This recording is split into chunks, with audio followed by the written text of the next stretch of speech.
One of them being that he can command the armed forces. The other one being that he can make treaties, approve acts of Congress, send and receive diplomats, grant pardons, and make sure laws are carried out, right? Well, Talked about how people at the Philadelphia Constitution debated a strong and weak presidency. We eventually ended up with a strong one, right? And then we talked about the stewardship theory and the imperial presidency. A stewardship theory meaning that the president should use whatever power he can to help as many people as he can, right? And then imperial presidency says some people think their president's just got too much power.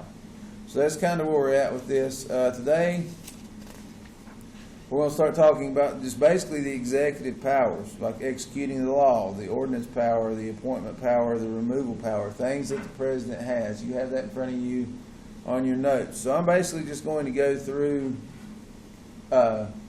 what's on the board.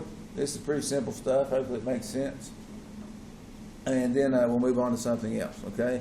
So at the bottom of your paper, just like we normally got, you got a couple definitions, okay? We'll go ahead and fill those out to start with. The oath of office, the oath of office is fairly simple something to say. You take an oath saying you uphold the Constitution, right? So, beside the oath of office, simply put down that Article 2, because remember, if you guys remember, Article 2 is the one that deals with the executive branch.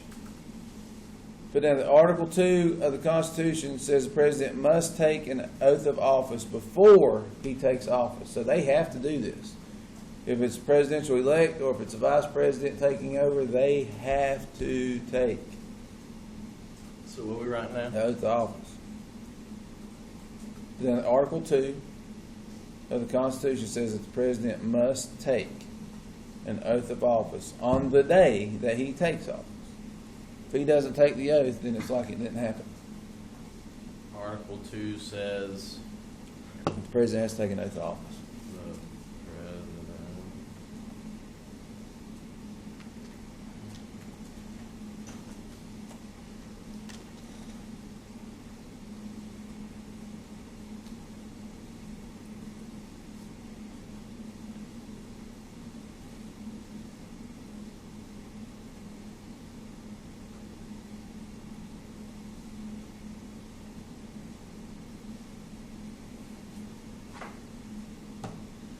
Everybody with me so far? Simple enough, right? Yeah.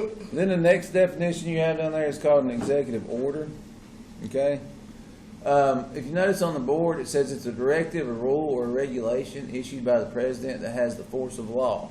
So, put down that it does not need Senate approval. That's the first thing. And I want to explain the difference between an executive order and a law here in a second.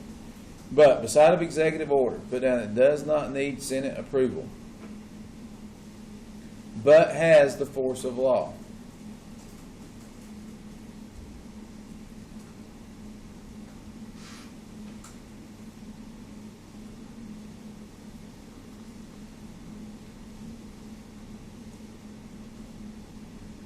Now, you may see the question ask you what's the difference between an executive order and a law. Here it is. A law is a law forever and always.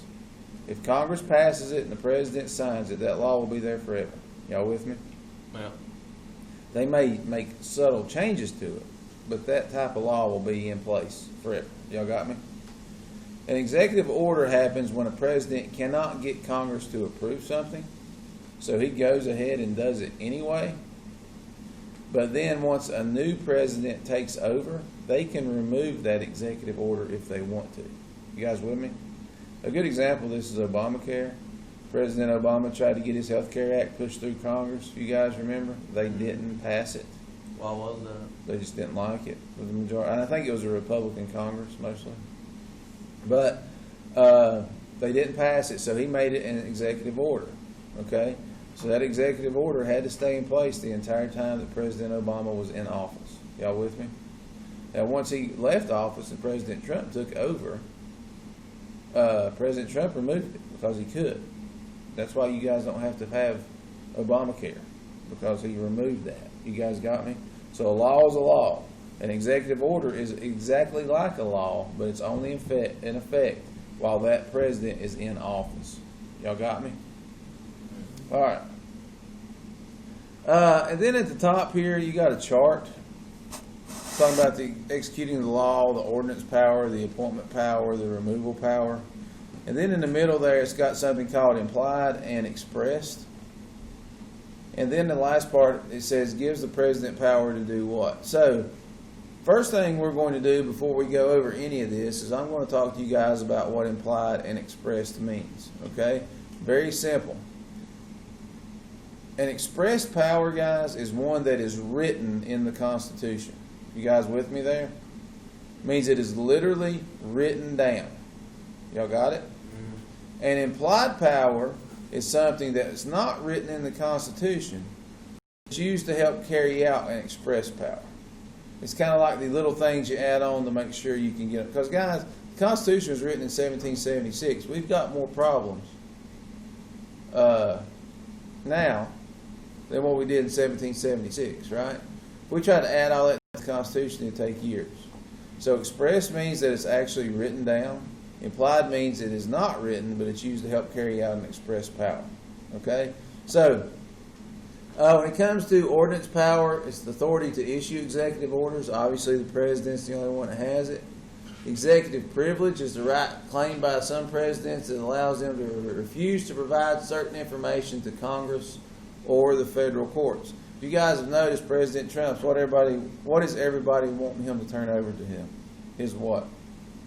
His tax returns, right? They want to see his tax returns. That's a big deal for some people. He hasn't turned them over. Does he have to? No. He's using executive privilege. I don't have to do that. You know, I have a question about that. Yeah. So Barack Obama never released his birth certificate. Is that Executive like the same privilege. thing? It's the exact same thing. Okay. He don't have to. If he knows, if he can prove that he was a U.S. citizen, then it don't matter.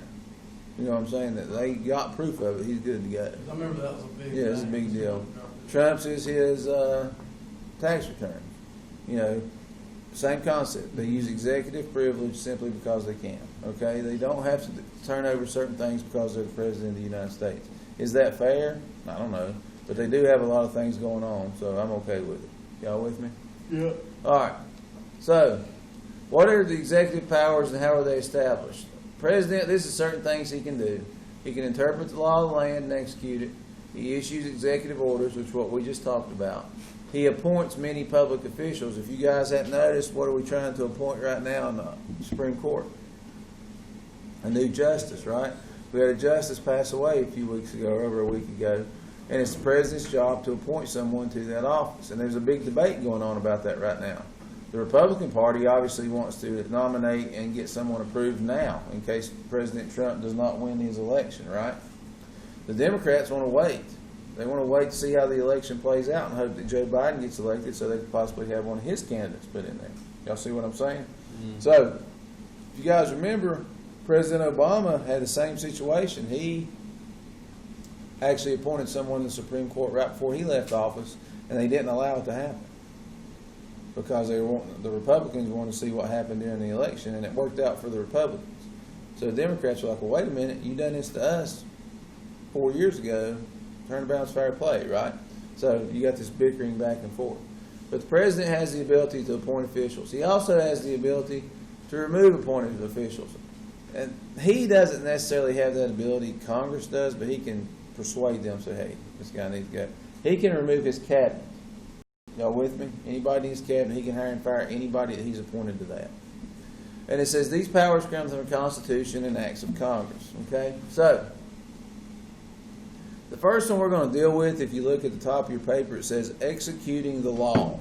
Okay? The function of executing the law. So, being the chief executive, it says the president enforces and carries out all federal laws. This authority comes from two sources, the oath of office and a constitutional requirement. Now, guys, let's answer number one then. So, is executing the law implied or is it written in the Constitution being expressed? If it's saying it's a constitutional requirement, I'm going to go ahead and go out on a limb and say that it's probably written there, right? So, number one would be what? Expressed.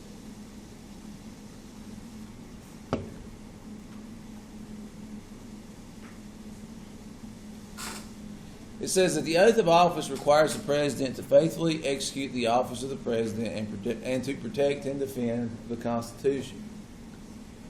The constitutional requirement that the president take care that the laws are faithfully executed. So beside that, in number 2, we're going to put down a very simple version, a very mild, easy version. Put down that it gives the president power to put down uphold and carry out federal laws. That's all you got to write. In number 2, uphold and carry out all federal laws.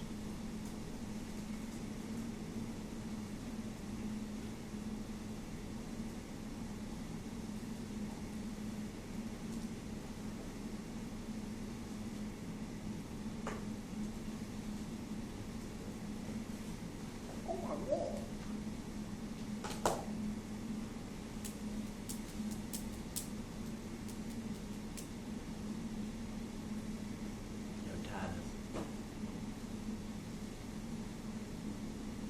You see that tattoo ones like that? The cross, No. flag. The flag on the ship, Have you not seen the other one?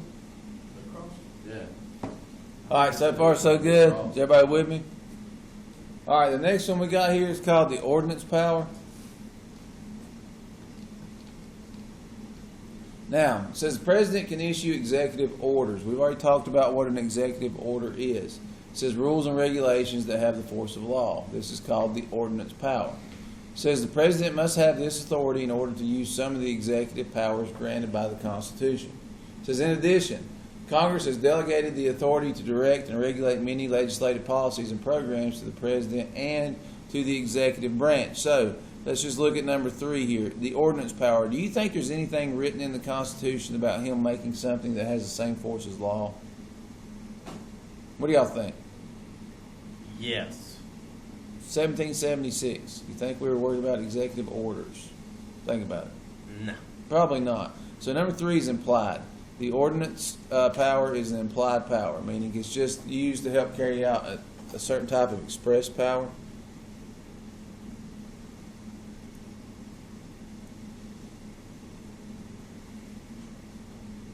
Now, the definition that's asking in the book that I have is not what I want you guys to jot down. So the ordinance power, guys, put down that these are rules and regulations, and it's right here if you get confused. Rules and regulations that have the force of law. That's what I would like for you to write down beside the number 4. Executive orders, they issue orders and regulations that have the force of law. That is an executive order or the ordinance power. All right? Rules and regulations of what? That have the force of law.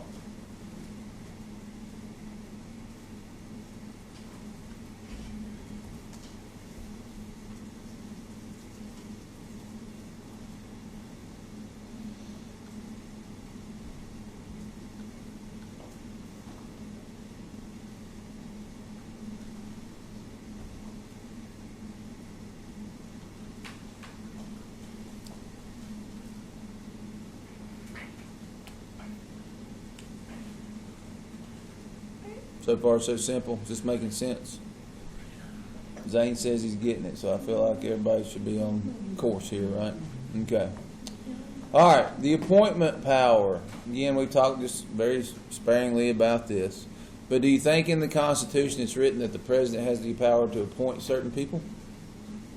Yes. So this would be an expressed power. So number 5 would be expressed. Okay?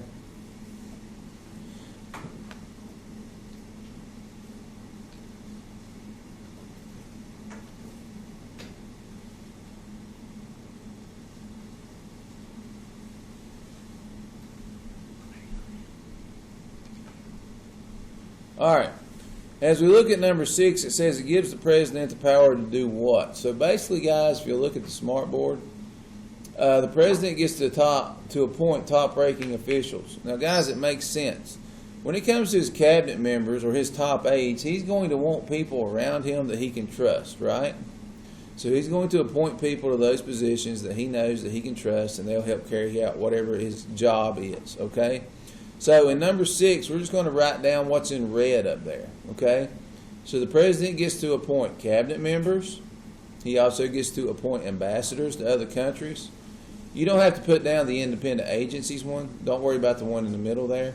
But do jot down federal judges, because that's the one we're dealing with right now with the new appointment to the Supreme Court.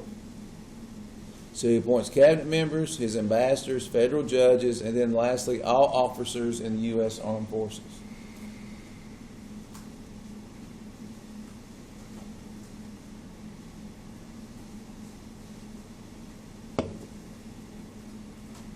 Points what now?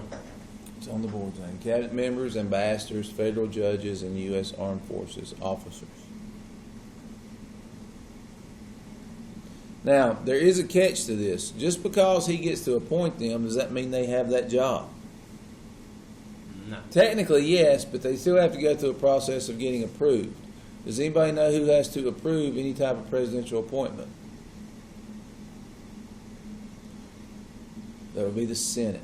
So underneath all those, put down that these appointments must be approved by the Senate. He just can't simply put people there because he wants to.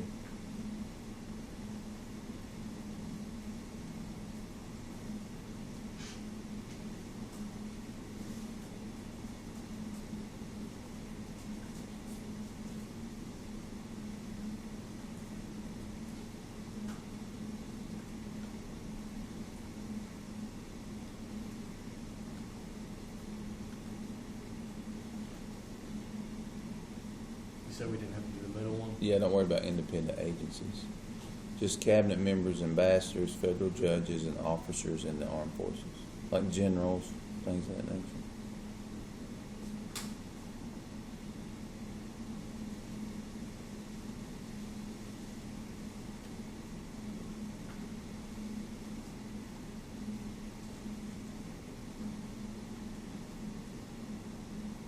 And you said you wanted us to put, That all these have to meet the approval of the Senate. The Senate has to approve all appointments.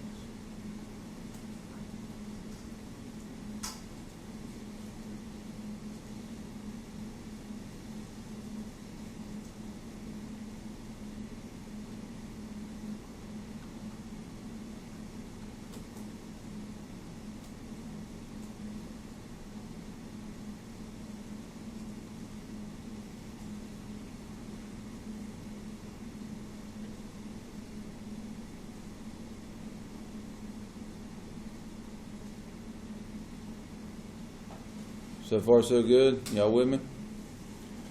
All right, and then the last power, or executive power that the president has,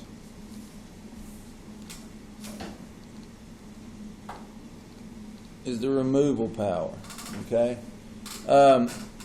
Nowhere in the Constitution does it say that the president's allowed to remove anybody, so number 7 would be implied. Okay? The removal power would be implied.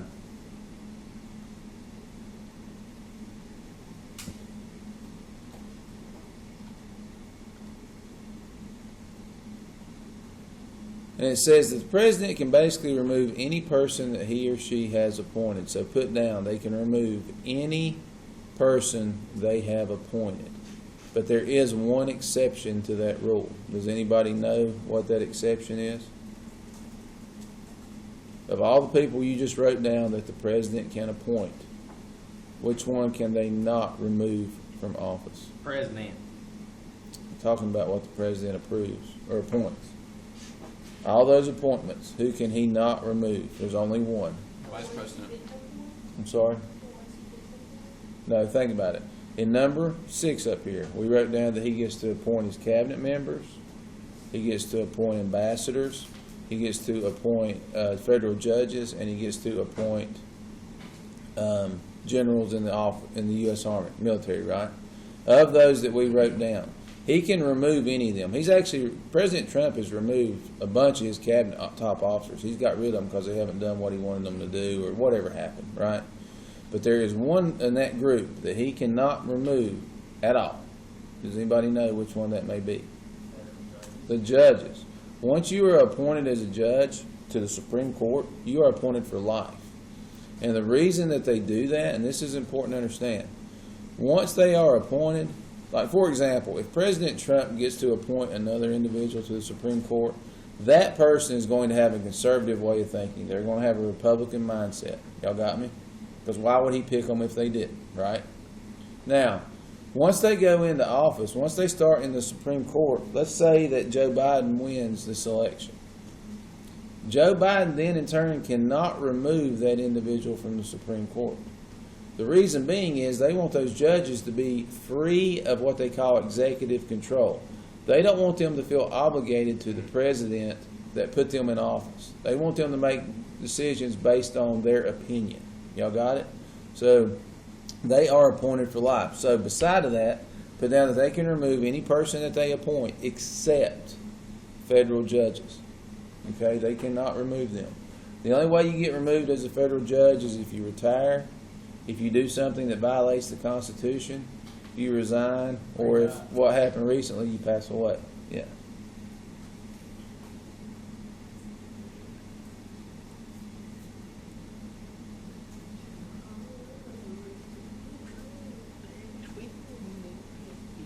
Now, just to go over a couple other things that is not on your paper, but I do feel like we need to talk about them a little bit. If you go back to where the president appoints people and we wrote those down, I told you that they must be approved by the Senate. You jotted that down. You need to write somewhere on your paper what a recess appointment is. Okay, now, guys, let's make this common sense as possible. Okay, when you go out to recess, are you normally sitting in classrooms? No, you leave, right? So when the Senate is on a recess, they're not in session. They're not there. You guys understand me? So the president can make appointments to fill vacancies even if the Senate is not in session. Okay? When he does that, however, those appointments expire at the end of congressional terms they were made. So like if he appoints somebody today and the congressional term ends in June, but the Senate's not in session, that person he appointed's job's over in June, and he can reappoint them if he wants to and get them approved. But it has to go through senatorial approval. Y'all got me? So he can't appoint people when the Senate or Congress is not in session. They just got to leave after that congressional term. Okay? Then it says, this is controversial because it allows the president to bypass the Senate confirmation process.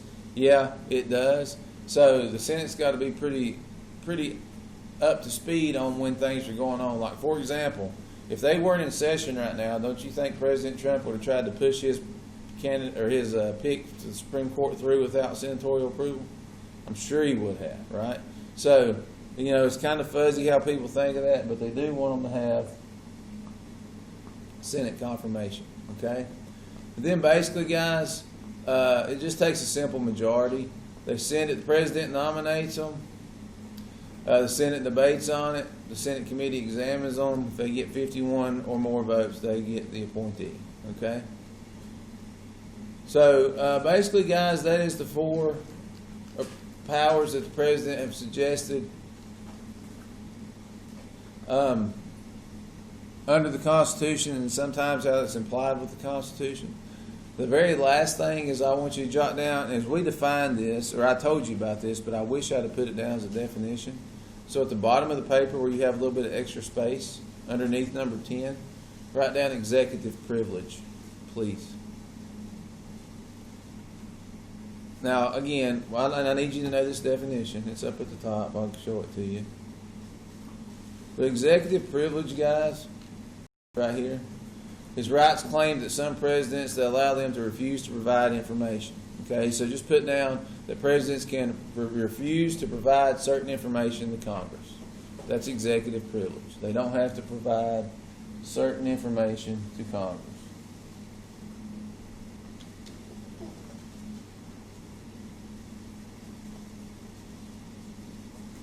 Presidents can refuse to provide what now? He can refuse to provide certain information. Like if they're asking him for something that he don't want to provide, there are certain things under executive privilege that he doesn't have to submit to them.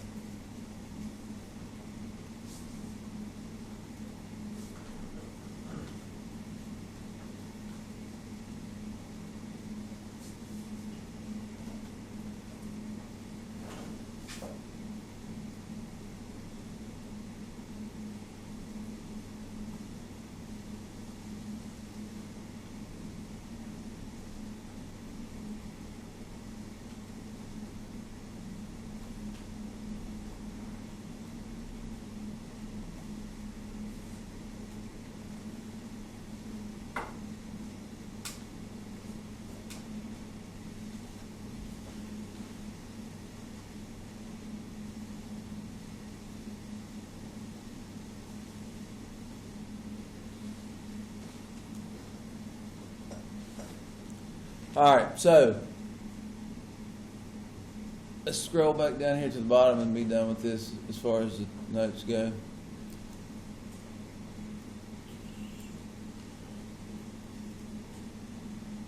It says at times the president has refused to reveal certain information to Congress or to the federal courts. It says Congress has never officially recognized the right of executive privilege, meaning they simply don't like it. There's not a lot they can do about it. It says the president's advisors and staff must be able to speak freely to give good advice. And to be able to do that, they must believe that their words are confidential unless the president chooses to reveal them publicly. So basically, it's basically up to the president on what he or she wants to reveal. Y'all got me? So when it comes to executive privilege, they don't have to turn over certain things. That's what I need you to understand. All right? Does anybody have any questions about this as far as that goes, this part? All right. We're going to do the same thing as we did yesterday. In your classwork tab, I gave you a little 10-question quiz for Section 2. Go ahead and answer those questions. Here in about 10 minutes, we're going to go over them and make sure you got them right. Okay? So go ahead and complete that now, please.